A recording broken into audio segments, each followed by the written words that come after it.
Okay, good afternoon. Today I'm going to be talking about something a little different than what I normally do here. I'm going to be talking about one question. This is one that I'll be sitting at my desk and I think of a lot of questions that I want answers to. And this has been one of them over the years. As the cost of homes go up, are wages keeping up? Are they not? How much are they increasing by compared to homes? So today we're going to look at how to pull that data first, and then we're going to look at the results of the data, and then at the end we'll talk about interest rates. So to pull the data, we're going to come here to pull this over here. Whoops. BLS.gov.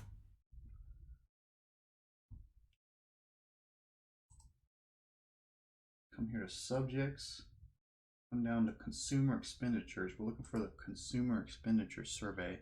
This is where they survey people and try to get a feeling of various prices in the market. I'm going to click CE tables. I'm going to come down here to the calendar 2 years mean by geographic areas. And so what this means is this is basically an average over a 2-year period. So when you come in here, you're going to see 2 years on these documents. And so this is an average of the prices over 2019 and 2020. This one's an average of 2018 to 2019. And I think that what that's going to do is it just smooths out the curve a little bit. We're not going to have as much spikes in theory. I haven't looked at the yearly stuff. Those are right here, calendar year up here. I want to look at just the 1 year. We're going to do calendar 2 means by geographic area. And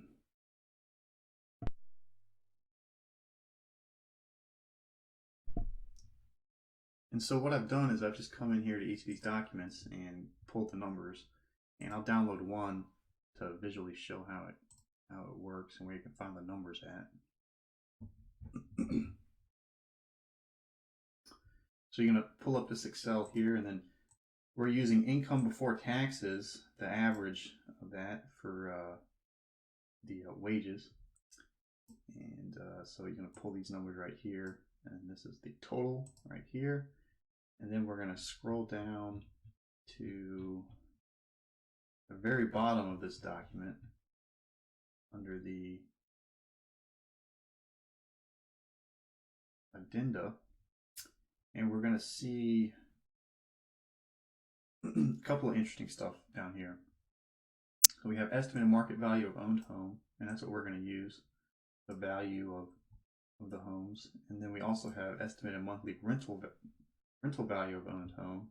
And so this can be thought of as how much per month it costs to rent a home.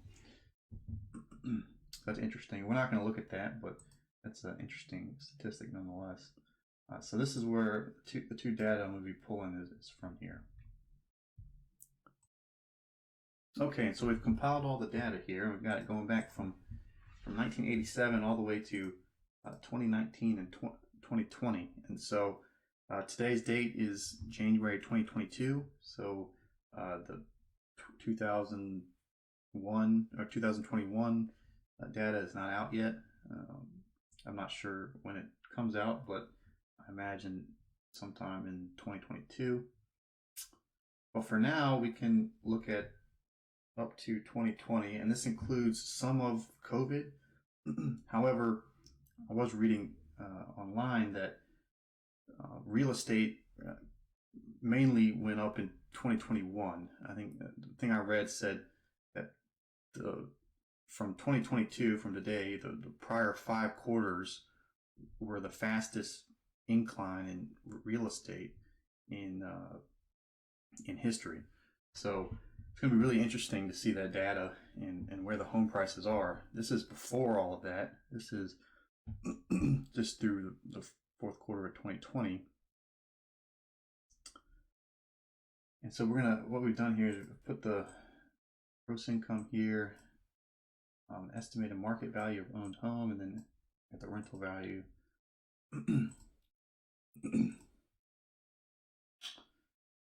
And so then we're just taking an average here, and we're getting how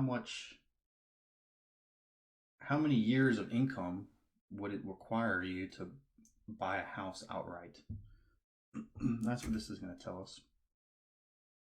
And we also have the data on the year-over-year increase. So how much wages increased, how much the home values increased.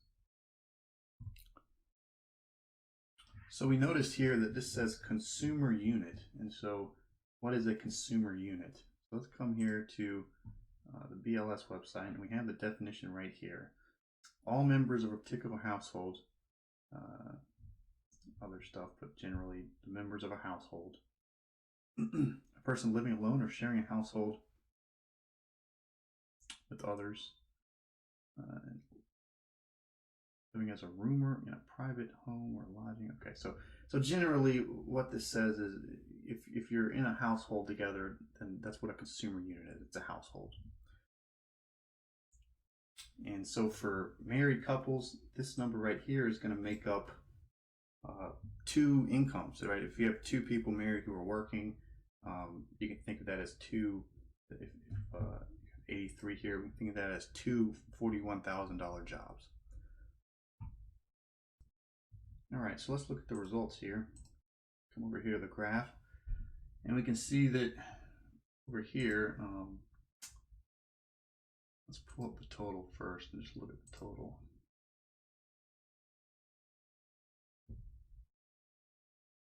All right, so total for the entire country, the estimate is it's gone from back in 87, 88.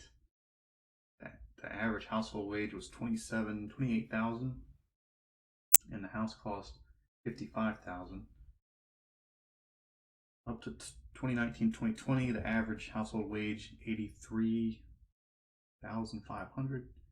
Average household price $212. Going to $13,000. So those are the 2 lines there. The orange line is the house value, and the blue is the wages. And what's here in the background is the ratio. So we're taking the orange line, dividing it by the blue line, and that gives us the ratio. How many years of income would we need to buy a house? And so for the total, start here at 200%, and it's gone up to 254%. Then we can break that down by region. And over here, I've broken it down. This is, we'll get to this in a minute. Let's say, so 254, okay, so it's gone up 50% over 31. And so up here we have going up by an average of 1.8% per year. It's home value is outpacing wages. I'm going to break this down by region.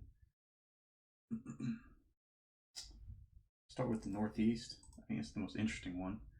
We look here and we see home values have been flat leading up to 2021. I'm sure that's going to go up in 2021. They're actually flat, and that was sort of surprising to me because everything else shows that they were going up.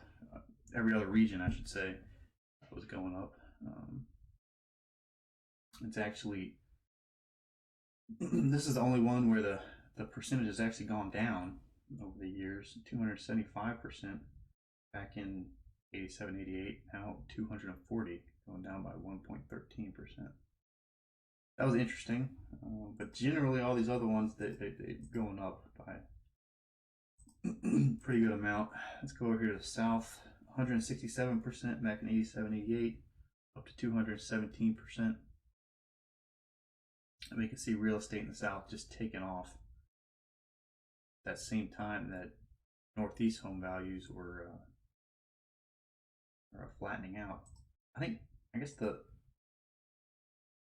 my guess would be that home values were already pretty high up here. I mean, back in 87, 88, they were $79,000. You take the South here, 44. So I mean, that's almost 2 times more expensive to buy a house in the Northeast than it was in the South. And so now that's sort of come back and averaged out a little bit. The South has gone up pretty decent, 171, and then this is up to 221. So, and certainly we've seen over the years people, at least I've heard of, that people are influxing out of the Northeast and into the South and the West. I live in the South and can say I see license plates from all over. A lot of New York and Northeast people. So that seems to jive with what I notice on a day-to-day basis. Let's look at the Midwest, see how that's going.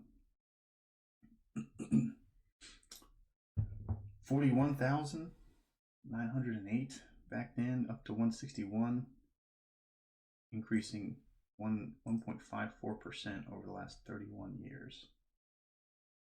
And the West just seeing the biggest growth. Look at this. From 210% to 361%.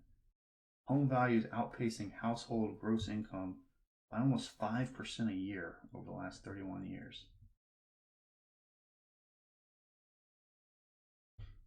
A lot of tech out there, a lot of people that make big money out there. So it's sort of surprising to see 90,000. But I'm sure there are people who make lower amounts as well. Difficult for them to find housing out there. All right, so now let's look at all these together here.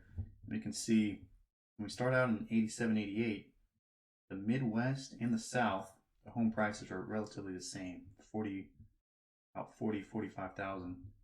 And then the same for the Northeast and the West. We're at about 80,000 there. And we can see over the years, West has gone up crazy, 326,000, whereas the Northeast hasn't gone up that much, sort of petered out here, 221. And certainly the homes in the Northeast, they're a lot older, a lot smaller. So the homes out West, newer, bigger, also is a factor, I'm sure. And then Midwest and the South seem to be moving pretty much similar to each other, 161 and 171.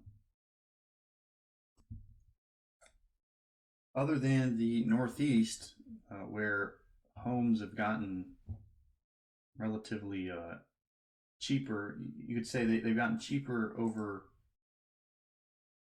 and it requires less income to buy a house in the Northeast. However, like we talked about, it's still a pretty high number. I mean, we started out really high at 275, and we're ending at 240. Keeping in mind that with the Midwest and the South, it's at 240 right over here. South today is 217, and the Midwest is 205. So today's rate, how much it requires you to, how many years of income it requires to buy a house, is lower than it was starting out in the Northeast at 275. So I feel like Northeast started at a very, very disproportionately high figure, and came down a little bit. Still, all of these over the prior 31 years have been going up. Wages have not been able to keep up, and it's been getting more and more expensive to own a home. And this is just home value, so who knows what the sale value of a house is. Sales typically tend to be more expensive than the home values, so it would be even more expensive than this too. If you were to say, okay, here's how much money I make, how much would it take to buy a home outright today? It'd probably be more than what these numbers are showing. And so when I talk about some of this stuff with people, some people say, well, yeah, but interest rates are coming down, and that's what's inflating these numbers up here. Once interest rates are raised, these numbers are going to come back down. And I mean, that sounds good. I hope it does. It's an interesting really good article, I believe, not an article, but a write-up on Wall Street Bets yesterday. And this guy has a great article, and he talks about the interest rates going up. And what he basically says is that interest rates have been declining every year since like the 80s. And let's look here and see what the interest rates have been doing. Since the 80s, they've been coming down. If you come out here a little further, I don't think you can, but anyway, interest rates were coming up into the 80s. And I don't pretend to be an economist. I don't know all the inner workings of the economy. So I'm not going to say what's right or what's wrong. I just think this is an interesting perspective on what he thinks is going to happen. So things come up into the 80s, and then we see from 80 to today, they've just been in a steady decline. And meanwhile, the national debt, 1980 was 31%. Today, the national debt is 125%.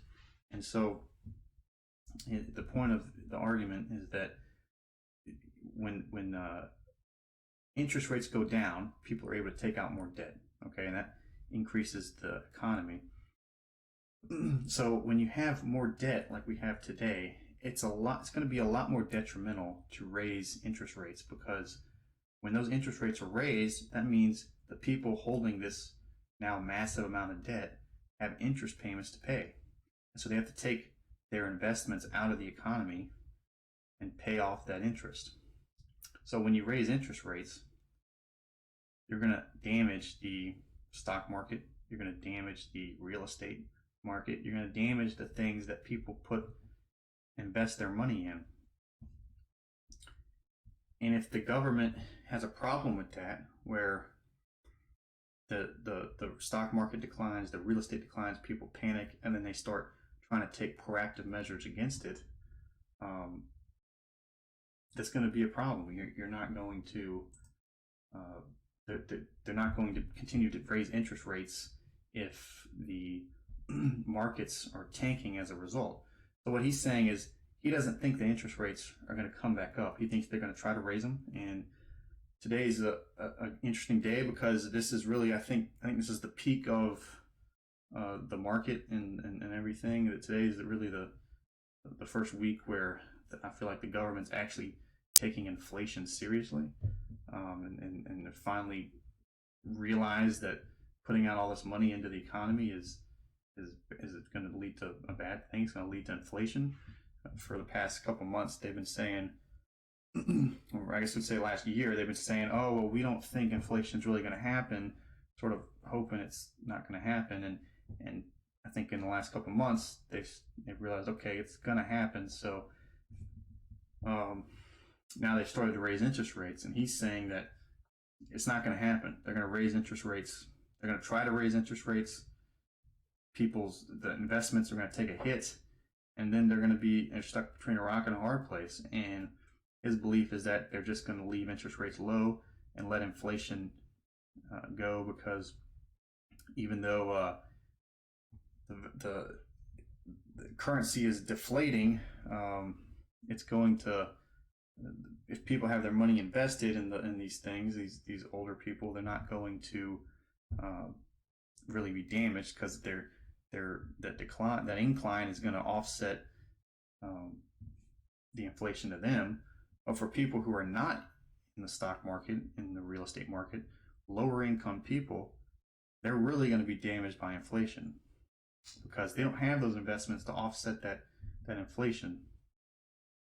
And as we just showed, wages are not keeping up with rising home values, and it makes sense that employers are not going to be looking to pay you more, so they're not very interested in giving people money to, if someone comes out tomorrow and says, well, there's a 10% inflation in the economy, the employers aren't going to come in and say, okay, everyone's getting 10% raises. They're going to say, they don't really care. So lower income people are not going to be able to keep up with the inflation. So interesting stuff. But anyway, I think that covers what I wanted to cover. Hopefully, I'm gonna start digging into these Bureau of Labor statistics. There's a lot of data on here, and when I go online, I don't really see anyone talking about this stuff. And I think it'd be nice to have stuff online where people are breaking it down and just sort of. It's a very confusing website. It's got so much different stuff on here and stuff that can really tell a story that no one's really telling. So I think I'm going to try to start doing some more stuff with this. Hope everyone has a great day.